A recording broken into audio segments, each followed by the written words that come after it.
This is an installation guide of a Rec Speed Shop CDI kit on a 76 DT250C.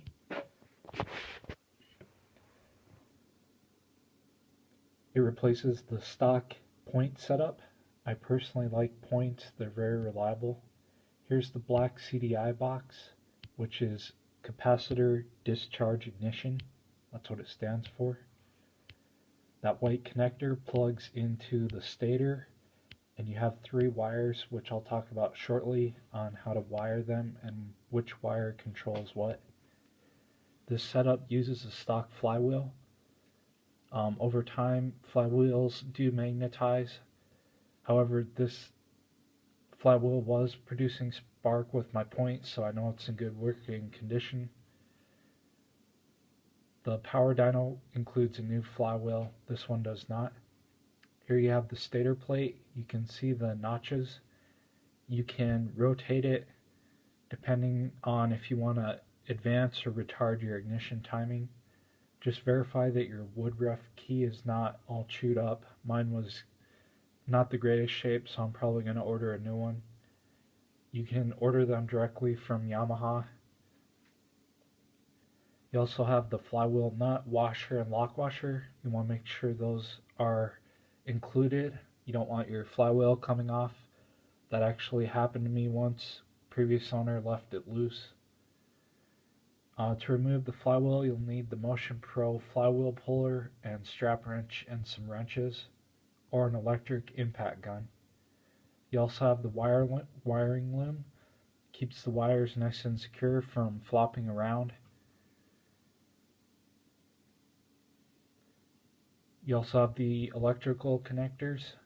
I'm not going to be using these as I'm not permanently wiring it. I'm just going to be using jumper wires.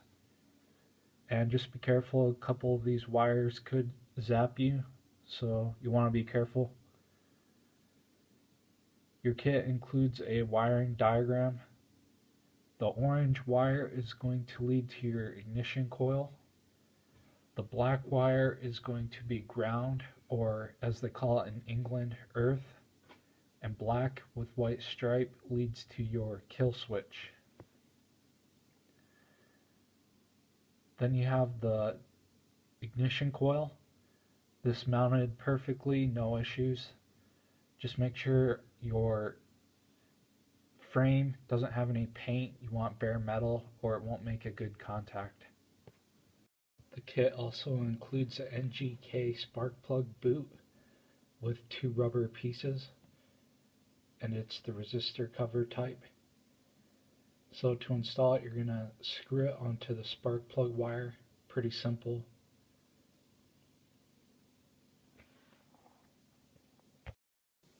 I have my dial indicator installed into the cylinder head, and this is going to tell you top dead center, which is when the piston is all the way at the top, and the manual calls for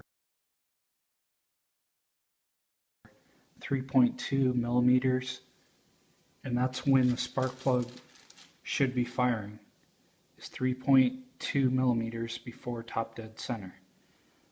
So anyways, when you turn the flywheel, you'll see this indicator will move. Anyways, I've already marked them.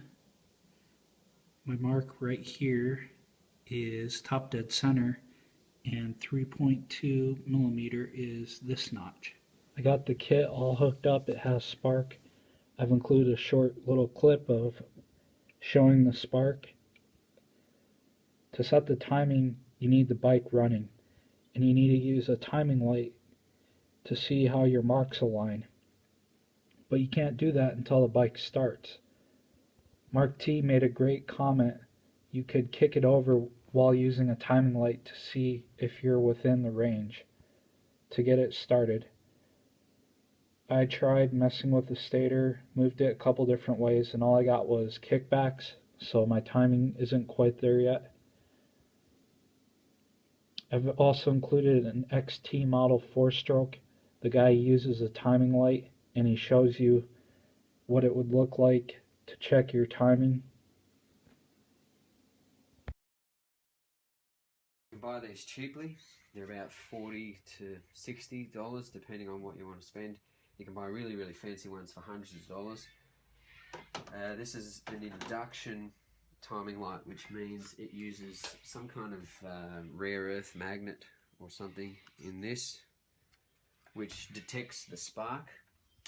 If you want to come around this side, it's just clamped onto the spark plug lead. You've got to make sure you get the right direction right. There's an arrow on there. The spark is going that way.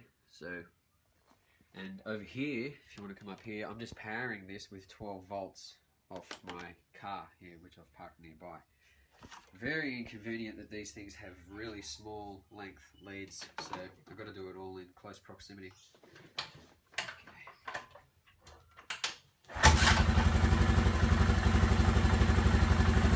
Okay, so I'm going to fire this at the flywheel. You want to come in here to see this? You might need to zoom right in. What you can see here is an F and a T. There's a little notch on the edge of the casing just here. And what I want is that F to line up with that little notch. That's the advanced timing button. If I rev the engine, you'll see that come backwards, moves back towards the marker here. That means that my advanced timing mechanism is actually working.